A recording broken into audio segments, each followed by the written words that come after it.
Subscribe now and press the bell icon. Never miss an update.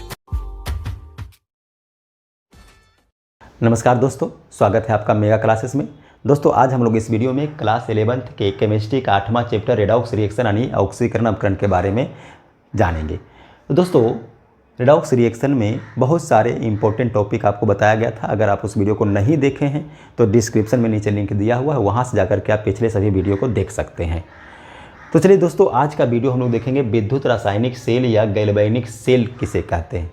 तो देखिए विद्युत रासायनिक सेल एक ऐसी व्यवस्था है, एक ऐसा युक्ति है जिसमें रासायनिक ऊर्जा को विद्युत ऊर्जा में बदला जाता है, यानी रासायनिक प्रतिक्रिया के द्वारा विद्युत उत्पन्न किया जाता है।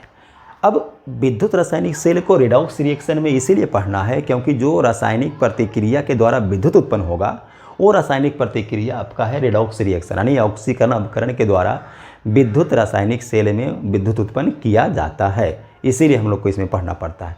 और क्लास 12th वाले बच्चों के लिए भी विद्युत रासायनिक सेल या गैल्वेनिक सेल बहुत इंपॉर्टेंट टॉपिक है। यहाँ से बहुत सारे क्वेश्चन आपके एग्जामिनेशन में पूछे जाएंगे।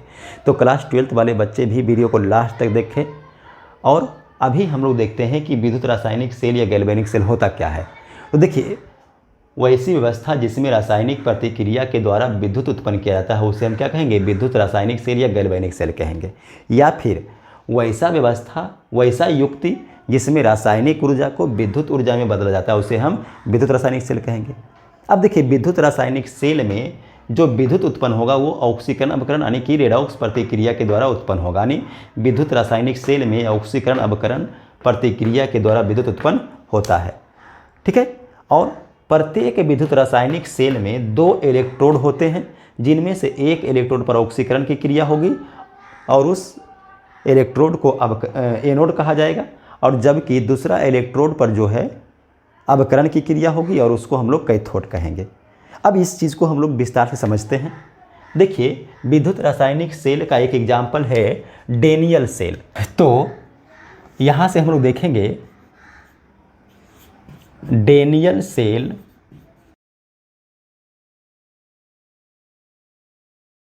विद्युत रासायनिक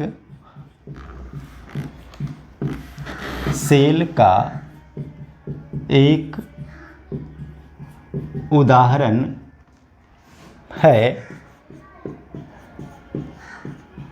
जिसकी व्यवस्था निम्न प्रकार की होती है। देखिए दोस्तों डेनियल सेल जो है विद्युत रासायनिक सेल यानी गैल्वेनिक सेल का ही एक उदाहरण है। और डेनियल सेल का अगर व्यवस्था देखिएगा तो जैसा यहाँ पर देखिए लिखा हुआ है कि प्रत्येक विद्युत रासायनिक सेल में 2 इलेक्ट्रोड होते हैं। तो पहले हम लोग उसी पर चर्चा करते हैं। देखिए डेनियल सेल में क्या होता है कि 2 अलग अलग पात्र में, 2 अलग अलग बीकर में 2 अलग अलग धातु के सल्फेट विलयन लिए जाते हैं।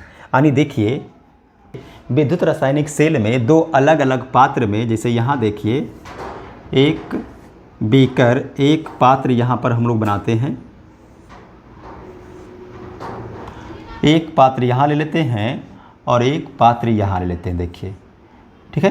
तो विद्युत रासायनिक सेल में 2 अलग अलग पात्र में 2 अलग अलग धातु का सल्फेट विलयन लिया जाता है। जैसे यहाँ पर देखिए मान लीजिए कि एक पात्र में हमने ZnSO4 का विलयन लिया। ठीक है। तो यहाँ पर जो दूसरा पात्र है इसमें हम लोग किसी दूसरे धातु का सल्फेट विलयन ले लेते हैं, जैसे CuSO4 का विलयन। तो देखिए ध्यान दीजिएगा कि जो डेनियल सेल है विद्युत रासायनिक सेल है उसमें 2 अलग अलग बीकर में 2 अलग अलग पात्र में एक जिंक सल्फेट का विलयन और एक में कॉपर सल्फेट का विलयन लिया जाता है। उसके बाद इस पात्र में जिंक सल्फेट का विलयन है, इस पात्र में कॉपर सल्फेट का विलयन है। तो जिस धातु का विलयन रहेगा उसी धातु का छड़ इसमें डुबा कर रखा जाता है। यानी यहाँ पर देखिए ZnSO4 का विलयन है तो इसमें एक छड़ इस प्रकार से Zn धातु का रखा जाता है। ठीक है। और ये देखिए दूसरे बीकर में कॉपर सल्फेट का विलयन है तो दूसरे बीकर में कॉपर का क्षार इस प्रकार से डुबा कर रखा जाता है। तो ये देखिए एक में कॉपर धातु का क्षार चूँकि कॉपर सल्फेट का विलयन है, और एक में जिंक धातु का क्षार चूँकि जिंक धातु का विलयन है, यानी जिंक सल्फेट का। अब यहाँ पर देखिए, ये जो कॉपर का क्षण है और ये जो जिंक का क्षण है, इसी को हम लोग इलेक्ट्रोड कहेंगे। देखिए, प्रत्येक विद्युत रासायनिक सेल में 2 इलेक्ट्रोड होते हैं। एक इलेक्ट्रोड आपका जिंक का है और एक इलेक्ट्रोड कॉपर का है। ठीक है, अब इलेक्ट्रोड किसे कहेंगे तो इसको आप लोग थोड़ा सा समझ जाइए। विद्युत रासायनिक सेल में जिस धातु का सल्फेट विलयन लिया जाता है, उसी धातु का क्षण उस विलयन में डुबा कर रखा जाता है, उसी क्षण को इलेक्ट्रोड कहा जाता है। क्लियर? कितने इलेक्ट्रोड हो जाएंगे? 2, एक जेडियन का, एक कॉपर का। अब देखिए, अगर ये दोनों इलेक्ट्रोड को एक वायर से, एक सुचालक तार से जोड़ देते हैं और यहाँ पर एक स्विच लगा देते हैं, इस प्रकार से एक स्विच यहाँ पे है, तो यहाँ से इलेक्ट्रॉन रिलीज होकर के यहाँ पर जाएगा। ये जिंक धातु का जो क्षण है, यहाँ से जेडीएन 2 इलेक्ट्रॉन रिलीज करेगा और ये बदल जाएगा जेडीएन आयन में, मतलब जिंक आयन में। तो यहाँ से दो इलेक्ट्रॉन रिलीज होगा। जैसे ही परिपथ पूरा होगा, वो 2 इलेक्ट्रॉन यहाँ पे आएगा, यानी यहाँ पे जो कॉपर आयन है वो 2 इलेक्ट्रॉन ले करके बदल जाएगा कॉपर धातु में। ठीक है, तो ये देखिए इलेक्ट्रॉन का लाभ हो रहा है, यानी अवकरण, और यहाँ पर देखिए इलेक्ट्रॉन का हानि हो रहा है, यानी कि ऑक्सीकरण। तो देखिए, जो विद्युत है वो उत्पन्न हो रहा है डेनियल सेल में, किस अभिक्रिया से? रेडॉक्स रिएक्शन से, ऑक्सीकरण अवकरण रिएक्शन से।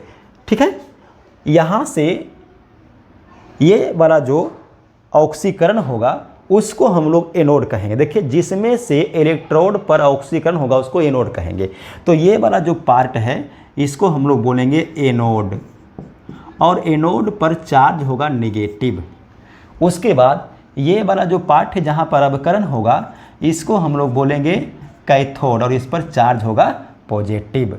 अब यहाँ से देखिए, जो इलेक्ट्रॉन का प्रवाह है वो इस डायरेक्शन में होगा, ये इस डायरेक्शन में इलेक्ट्रॉन का प्रवाह, और विद्युत का धारा जो होगा प्रवाह, वो परिपथ में इधर होगा, विद्युत धारा। अब देखिए दोस्तों, यहाँ पर से बहुत सारे ऑब्जेक्टिव क्वेश्चन आपको पूछेंगे। जैसे विद्युत रासायनिक सेल में ऑक्सीकरण की क्रिया कहाँ होती है?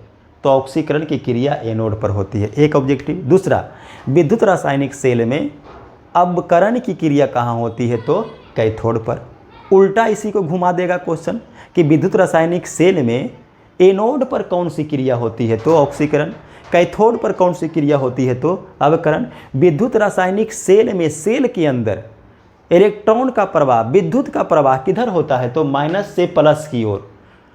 अब उल्टा पूछेगा कि विद्युत परिपथ में, यानी बाहर, विद्युत परिपथ मतलब बाहर, जो तार हम लोग जोड़ते हैं बाहर बल्ब जलाने के लिए या किसी और उपकरण को चलाने के लिए, तो वो विद्युत परिपथ हो गया। तो विद्युत परिपथ में धारा किधर से प्रवाहित होगा? प्लस से माइनस की ओर। तो याद रखना है, सेल के अंदर इलेक्ट्रॉन प्रवाहित होगा माइनस से प्लस, और सेल के बाहर परिपथ में विद्युत धारा प्रवाहित होगा प्लस से माइनस की ओर। इतना सारा नॉलेज हम लोग को मिल गया। अब फिर से एक बार इसको रिवाइज कर लेते हैं। विद्युत रासायनिक सेल क्या हो गया? वैसी व्यवस्था जिसमें रासायनिक प्रतिक्रिया के द्वारा विद्युत ऊर्जा उत्पन्न किया जाएगा, यानी वैसा युक्ति जिसमें रासायनिक ऊर्जा को विद्युत ऊर्जा में बदला जाता है, उसको हम लोग विद्युत रासायनिक सेल कहेंगे। डेनियल सेल उसी का एक उदाहरण है, उसका व्यवस्था देख लीजिए। अच्छा, इसमें एक पार्ट और अभी है, ये जो डेनियल सेल है इसमें एक पार्ट यहाँ पर देखिए, ये एक पार्ट जो है यहाँ पर और होता है डेनियल सेल में, और वो भी डेनियल सेल का बहुत ही इम्पोर्टेंट पार्ट है। देखिए, ये जो पार्ट आप देख रहे हैं डेनियल सेल में, इसको भी कलर कर दीजिएगा। इस वाले पार्ट को हम लोग बोलते हैं साल्ट ब्रिज, यानी कि लवण सेतु। क्या बोलते हैं? लवण सेतु। अब लवण सेतु देखिए क्या है, यहाँ से जो जिंक 2 इलेक्ट्रॉन का रिलीज करेगा, तो 2 इलेक्ट्रॉनों को रिलीज करने के बाद वो जो 2 इलेक्ट्रॉन है वो तो यहाँ से देखिए इस इलेक्ट्रोड के सहारे यहाँ जाएगा। बाकी जो जिंक आयन है उसका क्या? तो वो जिंक आयन जो है वो देखिए इसमें लवण सेतु में गमन करेगा। तो लवण सेतु में जो है आयनों का गमन होता है। किसका गमन होता है? लवण सेतु में आयनों का गमन होता है। ये देखिए लवण सेतु, और लवण सेतु में विद्युत उदासीनता बनाए रखने के काम आता है। लवण सेतु विद्युत उदासीनता को बनाए रखने में काम इसलिए आता है क्योंकि लवण सेतु में धनायन और ऋणायन की चालकता बराबर हो जाती है। तो ये हो गया। अब इसमें देखिए एक क्वेश्चन आपसे और पूछेगा कि विद्युत रासायनिक सेल में अर्ध सेल प्रतिक्रिया को लिखे। विद्युत रासायनिक सेल में अर्ध सेल प्रतिक्रिया को लिखे, तभी उसको हम लोग देखेंगे। देखिए अर्ध सेल प्रतिक्रिया। अब देखिए अर्ध सेल प्रतिक्रिया में हम लोग क्या देख रहे हैं कि जो एनोड है जहां पर ऑक्सीकरण का प्रक्रिया होता है वहां पर Zn अपना 2 इलेक्ट्रॉन रिलीज करके बदल जाता है Zn2 प्लस पर, और ये कहां पर होता है? ये होता है एनोड पर, यानी कि ऑक्सीकरण का प्रक्रिया। ठीक है, ये होता है। उसके बाद दूसरा देखिए कॉपर आयन ये 2 इलेक्ट्रॉन ले करके बदल जाता है कॉपर धातु में, और ये होता है कैथोड पर, और ये अवकरण की प्रक्रिया है। अब अगर हम दोनों को मिला दें, देखिए ये आपका अर्ध सेल प्रतिक्रिया हो गया। अगर हम दोनों को मिला दें तो ये देखिए Zn plus copper ion 2 plus होगा, ये 2 इलेक्ट्रॉन प्लस 2 इलेक्ट्रॉन माइनस खत्म हो जाएगा। ये देखिए जिंक आयन और ये कॉपर।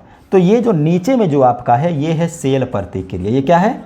सेल प्रतिक्रिया। देखिए इसमें क्वेश्चन यही प्रकार से अलग अलग उठा कर पूछेगा, छोटा छोटा टाइप्स का, कि अर्ध सेल प्रतिक्रिया को लिखे तो अर्ध सेल प्रतिक्रिया ये लिखना है, ऑक्सीकरण अवकरण। सेल प्रतिक्रिया ये लिखना है। इसमें एक और पूछेगा कि सेल प्रतिक्रिया का निरूपण कैसे करेंगे। तो देखिए ये तो सेल प्रतिक्रिया लिखा हुआ है, ठीक है, तो विद्युत रासायनिक सेल में जो सेल प्रतिक्रिया है उसको निरूपित कैसे करेंगे तो उसको भी हम लोग देखेंगे। तो पहले ये ऐसा करिए, यहाँ तक आप लोग स्क्रीनशॉट ले लीजिए पहले।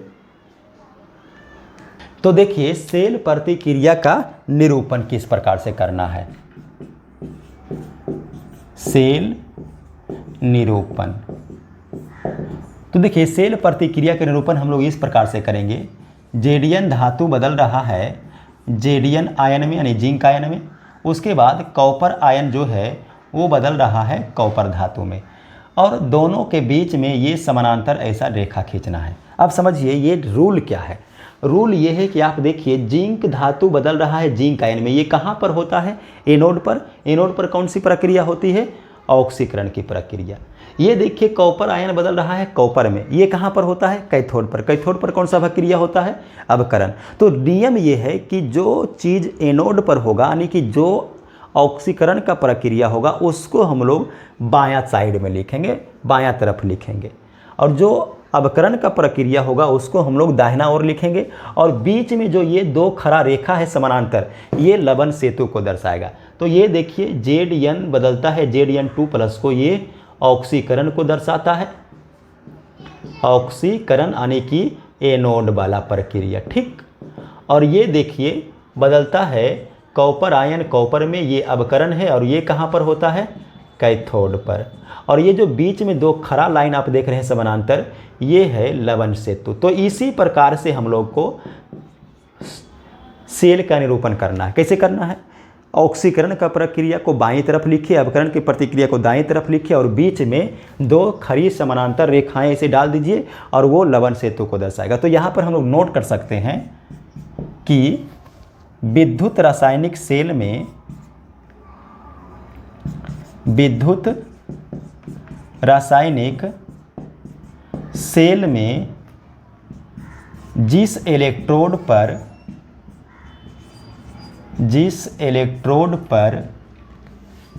ऑक्सीकरण की क्रिया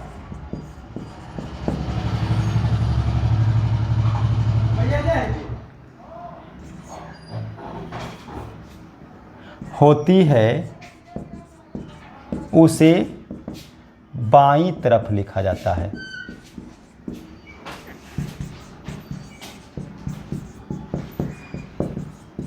ठीक है, विद्युत रासायनिक सेल में जिस इलेक्ट्रोड पर ऑक्सीकरण का क्रिया होगा उसको बाईं तरफ लिखेंगे, तथा तथा जिस इलेक्ट्रोड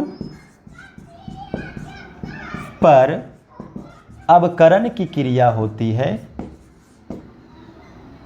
अवकरण की क्रिया होती है, उसे दाईं तरफ लिखा जाता है, दाईं ओर लिखा जाता है।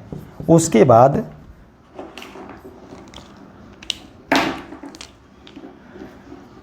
दोनों इलेक्ट्रोडों के बीच में खड़ी दो समानांतर रेखाएं लवण सेतु को दर्शाता है या सूचित करता है। देखिए, इस प्रकार से सेल का निरूपण आपको करना है। विद्युत रासायनिक सेल में जिस इलेक्ट्रोड पर ऑक्सीकरण होगा उसको बाईं तरफ लिखिए, जिस इलेक्ट्रोड पर अवकरण होगा उसको दाहिनी तरफ लिखिए, और दोनों इलेक्ट्रोडों के बीच में दो खड़ी समानांतर रेखा लवण सेतु को दर्शाएगा। तो इसमें एक क्वेश्चन और देखिए, बहुत इंपॉर्टेंट आता है, लवण सेतु का उपयोग क्या होता है। तो अभी हम लोग लवण सेतु के उपयोग को लिखेंगे, इसका स्क्रीनशॉट आप ले लीजिए। तो अब देखिए, बहुत ही इंपॉर्टेंट क्वेश्चन है, लवण सेतु का उपयोग आपसे पूछेगा। तो लवण सेतु में एगर एगर के साथ पोटेशियम नाइट्रेट या फिर अमोनियम नाइट्रेट लिया जाता है, जिसमें धनायन और ऋणायन की चालकता क्या होती है, समान होती है। और लवण सेतु ये जो है ये विद्युत परिपथ को पूरा करता है। लवण सेतु विद्युत उदासीनता को बनाए रखता है। लवण सेतु में से ही ये जो धनायन और ऋणायन है उसका गमन होगा। ठीक है, देख लीजिए फिर से, लवण सेतु में एगर एगर के साथ पोटेशियम नाइट्रेट या अमोनियम नाइट्रेट लिया जाता है, जिसमें धनायन और ऋणायन की चालकता समान होती है। लवण सेतु विद्युत रासायनिक सेल के परिपथ को पूरा करने का काम करेगा और ये उदासीनता को बनाए हुए रखेगा। लवण सेतु में आयनों का गमन होगा। तो ये टॉपिक, इसका भी स्क्रीनशॉट लीजिए, ये आपके एग्जाम में 2 मार्क्स के पूछे जाएंगे। लवण सेतु का उपयोग लिखें। ठीक है, अब यहाँ पर ध्यान दीजिएगा। देखिए, विद्युत रासायनिक सेल में 2 इलेक्ट्रोड होते हैं, और इलेक्ट्रोड क्या है इसको फिर से समझ लीजिए। जिस धातु का छड़ लेना है उसको उसी धातु के सल्फेट वाले विलयन में रखना है। इस छड़ को ही हम लोग इलेक्ट्रोड बोलेंगे। अब ये जो धातु का छड़ है, इस धातु के छड़ पर आप देखिएगा यहाँ पर माइनस चार्ज है, और यहाँ पर जो Zn2+ है इस पर प्लस चार्ज, यानी कि एनोड पर अलग चार्ज होता है और जो विलयन है उस पर अलग चार्ज होता है। तो धातु के छड़ यानी इलेक्ट्रोड और विलयन दोनों का विपरीत आवेश से होने के कारण जो धातु के छड़ है वहाँ पर एक विभव उत्पन्न होता है। उस विभव को हम लोग बोलते हैं इलेक्ट्रोड विभव। ये भी बहुत इंपॉर्टेंट टॉपिक है, ये भी पूछा जाएगा एग्जाम में कि इलेक्ट्रोड विभव से आप क्या समझते हैं, तो उसको अभी हम लोग नोट करेंगे। तो देखिए, इलेक्ट्रोड विभव क्या हो गया, यदि किसी धातु के छड़ को उसी धातु के आयन वाले विलयन के संपर्क में रखेंगे तब उस छड़ को बोलेंगे इलेक्ट्रोड, जैसे आपको समझाया गया था। देखिए, ये जेडियन धातु का छड़ है, ये जिंक सल्फेट के विलयन में रखा हुआ है, इसीलिए जेडियन धातु का छड़ इलेक्ट्रोड है। कॉपर सल्फेट का विलयन है, कॉपर धातु का ही छड़ रखा हुआ है, तो इस छड़ को इलेक्ट्रोड बोलेंगे। अब ये जो धातु का छड़ है यानी इलेक्ट्रोड और विलयन में उपस्थित जो विपरीत आवेश है उसके कारण धातु के छड़ पर जो विभव उत्पन्न होता है उस विभव को हम बोलेंगे इलेक्ट्रोड विभव। तो देखिए, ये भी एक इम्पोर्टेंट क्वेश्चन है, आपसे पूछा जाएगा कि इलेक्ट्रोड किसे कहते हैं, तो ये लिखिएगा। यदि किसी धातु के छड़ को उसी धातु के आयन वाले विलयन के संपर्क में रखा जाए तो यह व्यवस्था इलेक्ट्रोड कहलाता है। अब अगर आपसे पूछ देगा, ये भी VVI क्वेश्चन है, 2 नंबर का पूछेगा कि इलेक्ट्रोड विभव से आप क्या समझते हैं, तो क्या लिखिएगा कि धातु के छड़ यानी इलेक्ट्रोड और विलयन में उपस्थित विपरीत आवेश के कारण धातु के छड़ यानी इलेक्ट्रोड पर जो विभव उत्पन्न होता है उसको हम इलेक्ट्रोड विभव कहते हैं। अब ये वाला जो टॉपिक है, देखिए तीसरा पॉइंट, धातु का इलेक्ट्रोड विभव धातु की सक्रियता यानी उसका क्रियाशीलता, विलयन की सांद्रता और तापमान पर निर्भर करता है। ये देखिए आपसे ऑब्जेक्टिव में पूछा जाएगा, तो ये ऑब्जेक्टिव के लिए इंपॉर्टेंट टॉपिक हो गया। उसके बाद लास्ट देखिए, ये जो टॉपिक है क्लास 12th के एग्जाम में ये बहुत बार पूछा गया है, आप क्वेश्चन बैंक उलट के देखिएगा। मानक इलेक्ट्रोड विभव से आप क्या समझते हैं, तो देखिए, यदि किसी धातु को अपने आयन वाले मोलर विलयन के संपर्क में 298 केल्विन ताप पर, कितना 298 केल्विन ताप पर रखते हैं, तब इलेक्ट्रोड पर जो विभव उत्पन्न होगा उसी विभव को हम बोलेंगे मानक इलेक्ट्रोड विभव। देखिए, यदि किसी धातु को अपने आयन वाले मोलर विलयन के संपर्क में 298 केल्विन ताप पर रखा जाए तब उत्पन्न विभव को हम बोलेंगे मानक इलेक्ट्रोड विभव, नहीं स्टैंडर्ड इलेक्ट्रोड पोटेंशियल कहा जाता है। और इसे हम सूचित करेंगे ई स्टैंडर्ड से। देखिए, ये जो डिग्री जैसा दिखाई पड़ रहा है इसको स्टैंडर्ड पढ़िएगा, यानी मानक, तो ई स्टैंडर्ड से सूचित किया जाता है। तो दोस्तों इसका स्क्रीनशॉट आप एक बार फिर से ले लीजिए। तो दोस्तों आज का ये जो वीडियो था विद्युत रासायनिक सेल या गैल्वेनिक सेल, ये बहुत ही इंपॉर्टेंट वीडियो था। इसको आप लोग पूरा अच्छे तरीके से तैयारी कीजिएगा, एग्ज़ाम के दृष्टिकोण से ये बहुत ही इंपॉर्टेंट टॉपिक है। आज का वीडियो हम लोग यहीं पर समाप्त करते हैं। और इसमें देखिए एक जो धातु का सक्रियता आया हुआ है इसको हम लोग नेक्स्ट वीडियो में कल देखेंगे। तब तक आप लोग हमारे चैनल से जुड़े रहें। यदि आप हमारे चैनल को सब्सक्राइब नहीं किया तो हमारे चैनल को सब्सक्राइब करें और बेल आइकन को दबा दें, ताकि जैसे ही आप लोग के लिए कोई वीडियो अपलोड करेंगे उसका नोटिफिकेशन मिल जाएगा और आप उस वीडियो को आसानी से देख सकते हैं। धन्यवाद।